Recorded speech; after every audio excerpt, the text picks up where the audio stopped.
Breaking news tonight, the White House confirming the reports that we detailed here last night on another major Obamacare delay. Now, this delay would allow insurance companies to continue offering those plans that don't meet the minimum requirements of the law. Some of them have called them junk plans. This would be an extension for those plans for 2 more years, past the presidential election most likely. And that heads off what might have been up to 11 million Americans who would have been dropped from their health care plans before the midterm elections. This is new reports are surfacing that the White House may have a new credibility controversy on their hands. Emails obtained by the Washington Examiner raised some new questions about just how much the White House knew about Health and Human Services Secretary Kathleen Sebelius and her activities raising money from the companies that she regulates. We're going to get into this. We'll explain what's going on here. Mark Thiessen joins us now to do just that, former speechwriter to President George W. Bush and American Enterprise Institute fellow. Mark, good evening. Good to have you here tonight. Good evening, Martha.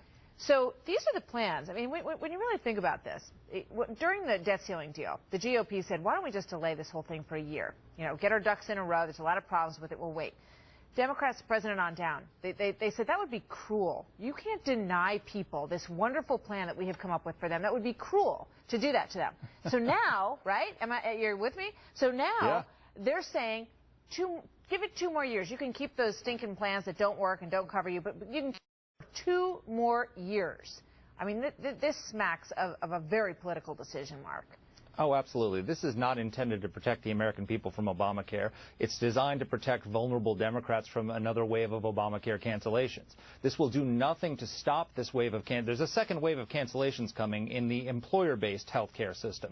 Yep. Last year, you had people with individual market plans. Now the employer-based plans are going to be affected. They know that these cancellations are coming right before Election Day in October. And so what they're doing is they're not stopping these cancellations. They're delaying them until after Election Day. So the question is, if we can protect vulnerable Democrats from Obamacare, why can't we protect the American people?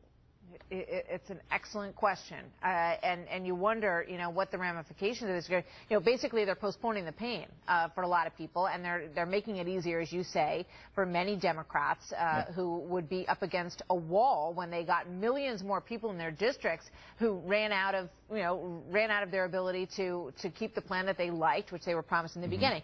Now, I want to get to this other issue with you, Mark, and this is a little more complicated. It has to do with Enroll America and what Kathleen Sebelius' role was in this whole thing. Lay it out for us. Okay, so Enroll America is an outside group that was formed by former Obama administration officials to promote Obamacare. And so what's happened is that the Kathleen Sebelius, and what is happening is the White House is coordinating with them, HHS is coordinating with them, they're doing calls together, they're doing talking points together. All of that is perfectly fine and legal. You're allowed to coordinate with outside groups. What you cannot do, and what Sebelius is accused of doing, is raising money for them, especially from people over whom you have regulatory power. So, Martha, if I'm a government official and I have power over you, I can't say, Martha, give me $1 million. Because that would be soliciting a gift. I mean, Ethics 101, anyone knows that you can't do that. I also can't say to you, hey, Martha, a group of my friends just started this great nonprofit. Give me $1 million. And I'm going to say, because that's inherently coercive. Okay, I mean, I don't want to risk being, exactly. having my activities looked into based on the fact that I decided not to go for it, not to help you out, right? Exactly. So it's inherently coercive for a government official to go to private individuals, especially private individuals over whom she has great power, regulatory power, to make or break their businesses and demand money. And so it seems to be... Have they explained this at all, Mark? I mean, are they saying, no, it's really actually okay because of X, Y, and Z? Well, they're saying, for example, that she didn't actually solicit companies over whom she had direct regulatory authority. So she admits to having solicited money from H&R Block, but they're not under HHS directly. So they're not denying that they've solicited money. But officials have told the New York Times, for example, business executives have said that we have been solicited by Obama administration officials demanding 7-figure contributions to Enroll America. 7 figures, $1 million and more. And some of the bigger companies are getting asked for even more by current government officials. That is unethical. You cannot coerce private businesses to give money to a nonprofit started by Obama officials designed to advance the president's political agenda. It's a sticky wicket. Mark, thank you very much. Thank you. We'll see where this goes. Thanks for laying it out. Thanks, Martha. Good to talk to you.